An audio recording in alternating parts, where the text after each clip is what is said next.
ಯಾರದು? ಓ ಧ್ರುವ, ಏನಪ್ಪ ಇಷ್ಟೊತ್ತಲ್ಲಿ? ಅದು ಕಾಂತಪ್ಪಣ್ಣ, ಮೈನಾ ಅವ್ರಿಗೆ ಏನೋ ತಂದಿದ್ದೆ, ಅದು ಇವಾಗ್ಲೇ ಕೊಡ್ಬೇಕು ಅಂತ ಬಂದೆ. ಏನದು? ಅದು ಮೈನಾ ಅವ್ರಿಗೆ ಒಂದು ಗಿಫ್ಟ್. ಗಿಫ್ಟಾ? ಏನು ಇವತ್ತು ಮೈನಂದೇನಾದ್ರೂ ಹುಟ್ಟದ ಹಬ್ಬನ? ಇಲ್ವಲ್ಲ, ಯಾಕೆ? ಮತ್ ಯಾಕೆ ಗಿಫ್ಟು? ಕಾಂತಪ್ಪಣ್ಣ, ಪ್ರೇಮಿಗಳಿಗೆ ಗಿಫ್ಟ್ ಕೊಡೋದಕ್ಕೆ ವಿಶೇಷವಾದ ದಿನಾನೇ ಇರಬೇಕು ಅಂತೇನಿಲ್ಲ.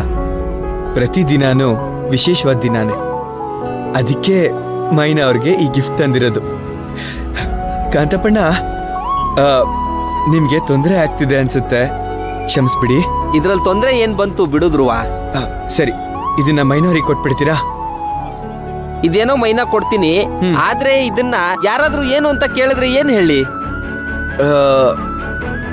ಕಾಂತಪ್ಪಣ್ಣ, ಇದು ಊಟ ತಂದಿದ್ದೀರಾ ಅಂತ ಹೇಗಾದ್ರೂ ಹೇಳಿ ಮ್ಯಾನೇಜ್ ಮಾಡ್ಬಿಡಿ ಪ್ಲೀಸ್. ಇದರಲ್ಲಿ ಗಿಫ್ಟ್ ಇದೆ ಅಂತ ಯಾರಿಗೂ ಹೇಳಕ್ ಹೋಗ್ಬೇಡಿ.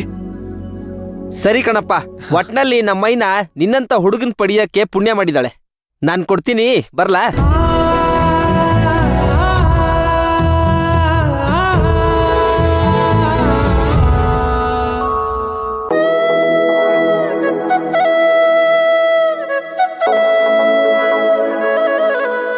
ಕಾಂತಪ್ಪ,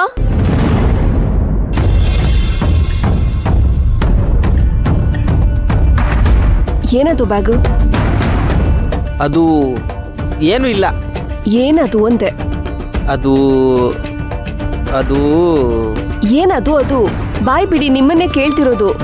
ಊಟ. ಊಟನಾ? ಹಾಸ್ಟೆಲ್ಗೆ ಹೊರಗಡೆ ಫುಡ್ ಅಲೋ ಇಲ್ಲ ಅಂತ ಗೊತ್ತಿದೆ ತಾನೆ? ಗೊತ್ತು. ಗೊತ್ತು ಅಂದ್ಮೇಲೆ ಮತ್ತೆ ಯಾಕ್ರಿ ತಂದಿದ್ದೀರಾ? ಫಸ್ಟ್ ಆಫ್ ಆಲ್, ಯಾರದನ್ನ ತರಿಸಿರೋದು?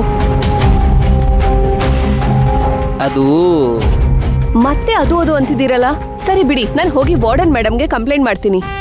ಅಷ್ಟಕ್ಕೆಲ್ಲ ಮೇಡಮ್ಗೆ ಯಾಕಮ್ಮ ಕಂಪ್ಲೇಂಟ್ ಮಾಡ್ತೀಯಾ? ಅದು ಮೈನಂಗೆ ಹಾಸ್ಟೆಲ್ ಊಟ ಮಾಡಿ ಮಾಡಿ ಬಾಯಿ ಕೆಟ್ಟಿತ್ತಂತೆ. ಕಾಂತಪ್ಪಣ್ಣ, ಮನೆ ಊಟ ಮಾಡ್ಬೇಕನ್ನಿಸ್ತಾ ಇದೆ, ಊಟ ತರ್ತೀರಾ ಅಂತ ಕೇಳಿದ್ರು. ಅದಕ್ಕೆ ಮನೆಯಲ್ಲಿ ಅವಳಿಗೋಸ್ಕರ ಅಡಿಗೆ ಮಾಡಿಸ್ಕೊಂಡು ತಗೊಂಡು ಬಂದಿದ್ದೀನಿ.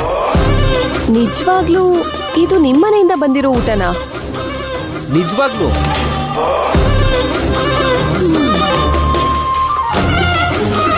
ಸರಿ, ಹೋಗಿ. ಥ್ಯಾಂಕ್ಸ್ ಅಮ್ಮ.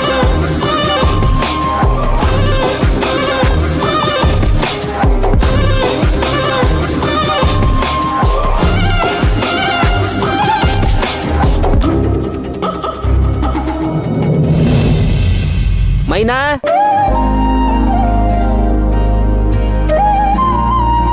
ಮೈನಾ, ರೂಮಲ್ಲಿ ಇಲ್ಲ, ಹಾಲಲ್ಲಿ ಇಲ್ಲ, ಕ್ಯಾಂಟೀನಲ್ಲಿ ಏನಾದ್ರೂ ಇರಬಹುದು.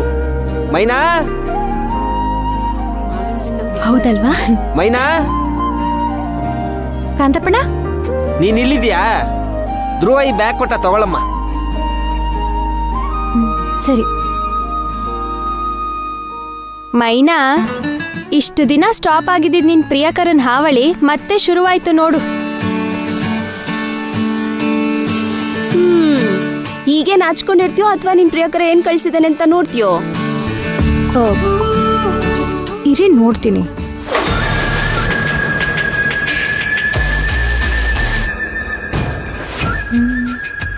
ಏನ್ ಬರ್ತಿರ್ಬೋದು? ಪ್ರಿಯಕರ?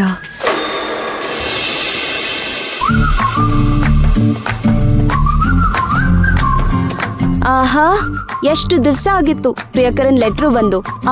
ಮೈನಾ, ನೀನೇ ಓದ್ತೀಯೋ ಅಥವಾ ನಾನು ಓದ್ಲಾ? ಏನು ಬೇಕಾಗಿಲ್ಲ, ನಾನೇ ಓದ್ಕೋತೀನಿ. ಏನು ಏನು ಏನು? ನೀನೊಬ್ಳೆ ಓದ್ತೀಯಾ? ನಮ್ಮ ಮುಂದೆ ಓದಲ್ವಾ? ಅನು, ಲವ್ ಲೆಟರ್ನ ಹಾಗೆಲ್ಲ ಎಲ್ರ ಮುಂದೆ ಓದಕ್ಕಾಗತ್ತಾ? ಪಾಪ, ಏನಾದ್ರೂ ರೊಮ್ಯಾಂಟಿಕ್ ಆಗಿ ಬರ್ದಿರ್ತಾನೆ. ಹೌದೇನೆ? ಹೌದು ಕಣೆ. ಸಾಕು, ಸ್ವಲ್ಪ ಸುಮ್ಮನಿರ್ತೀರಾ? ನನ್ನ ಪ್ರಿಯಕರ ತುಂಬಾ ಒಳ್ಳೆಯವನು. ಅವನ್ ಬರೆಯೋ ಪತ್ರನ ಯಾರ್ ಬೇಕಿದ್ರೂ ಓದ್ಬೋದು, ಗೊತ್ತಾ? ಅವನ್ ಮನ್ಸಷ್ಟೇ, ಪತ್ರದಲ್ಲಿರೋ ಅಕ್ಷರಗಳು ಅಷ್ಟೇ ಮುದ್ದಾಗಿ ಮಧುರವಾಗಿರುತ್ತೆ. ಯಾರ್ ಬೇಕಿದ್ರೂ ಓದ್ಬೋದು. ಕೃಷ್ಣವೇಣಿ, ಕೇಳಿದ್ಯಾ? ಮೈನಾ, ನೀನ್ ಬೇಗ ಬೇಗ ಓದು. ಆಹಾ, ಕಂಡೋರ್ ಪತ್ರದ ಮೇಲೆ ಅದೇನ ಆಸಕ್ತಿನೋ ನಿನಗೆ. ಕೃಷ್ಣವೇಣಿ, ನೀನ್ ಸುಮ್ನೆ ಇರು. ಮೈನಾ, ಬೇಗ ಓದು, ಇನ್ನು ಗಿಫ್ಟ್ ಬೇರೆ ಓಪನ್ ಮಾಡಿ ನೋಡೋದಿದೆ. ಅಮ್ಮಮ್ಮ.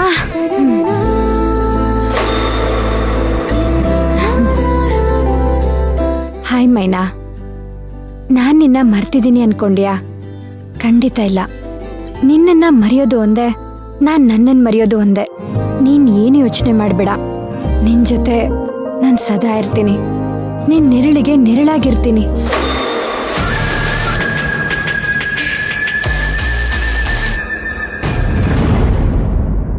ಹುಷಾರಿಲ್ದೆ ಇದ್ದಾಗ ಏನ್ ತಿಂದ್ರೂ ನಾಲ್ಗೆಗೆ ರುಚಿನೇ ಸಿಗಲ್ಲ, ಕಹಿಯಾಗಿರುತ್ತೆ. ನಿನ್ ಜೀವನದಲ್ಲಿ ಕಹಿ ತಿಂದಿರೋದ್ ಸಾಕು. ಬಾಯಿ ಸಿಹಿ ಮಾಡೋಣ ಅಂತ ನಾನ್ ನಿನ್ಗೊಂದು ಉಡುಗೊರೆ ಕಳ್ಸಿದೀನಿ. ಸಾಕು ರೇಗಿಸಿದ್ದು. ನೀವೀಗೆ ರೇಗಿಸಿದ್ರೆ ನಾನು ಓದೋದಿಲ್ಲ. ಸಾರಿ ಮೈನಾ, ನೀನು ಓದು, ಪರವಾಗಿಲ್ಲ. ಓದು. ನೀನ್ ಒಂಟಿಯಾಗಿ ಕಷ್ಟಗಳನ್ನ ಎದುರಿಸುವಾಗ ದೇವ್ರೆ ಇವಳಿಗೆ ಯಾಕಿತರ ಅಂತ ನಾನು ಎಷ್ಟೊಂದ್ಸಲ ದೇವ್ರಿಗೆ ಪ್ರಶ್ನೆ ಮಾಡಿದ್ದೆ. ಆಗ ನನಗ್ ಸಿಕ್ಕಿರೋ ಉತ್ತರ ಏನ್ ಗೊತ್ತಾ? ಜೀವನದಲ್ಲಿ ಜವಾಬ್ದಾರಿ ಇರೋರ್ಗೆ, ಜವಾಬ್ದಾರಿ ತಗೊಳ್ಳೋರ್ಗೆ ಕಷ್ಟಗಳು ಜಾಸ್ತಿ ಅಂತ.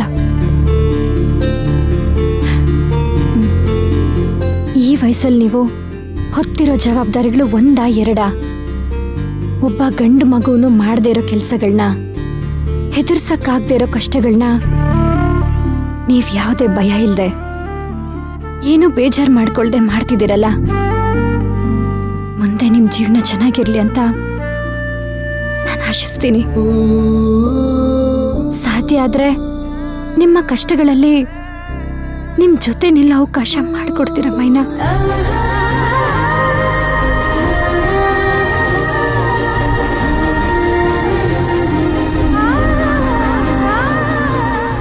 ನೀವು ನನಗೆ ಸ್ಫೂರ್ತಿ ಮೈನಾ.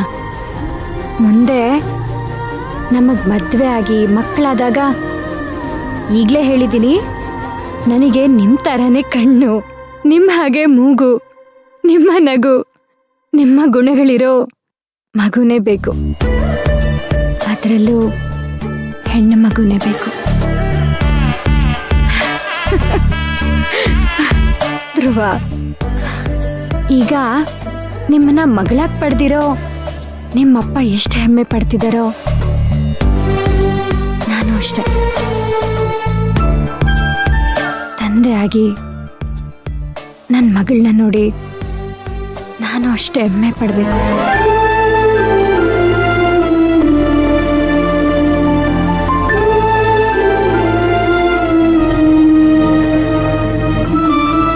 ನಿಮ್ಮ ತಂದೆಗೆ ತಾಯಿಯಾಗಿ ಅವ್ರು ಹೇಳ್ದೇ ಇದ್ರು ಅವರ ಸಂಕಷ್ಟಗಳನ್ನ ಅರ್ಥ ಮಾಡ್ಕೋತೀರಾ?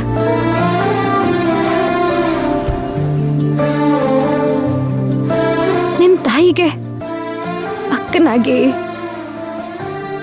ಅವ್ರ ಕಣ್ಣೀರು ಒರೆಸ್ತೀರ?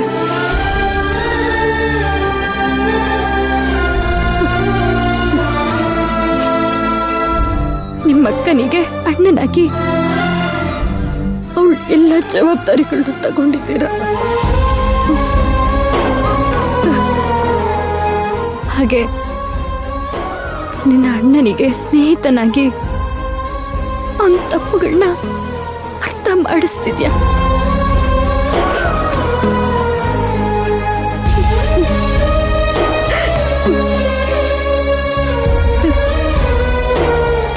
ಈ ಎಲ್ಲ ಪಾತ್ರಗಳನ್ನ ನಿನ್ನಿಂದ ಯಾವುದೇ ಲೋಪ ಇಲ್ಲದೆ ಹೇಗ್ ನಿಭಾಯಿಸಕ್ಕಾಗ್ತಿದೆ ಮೈನಾ?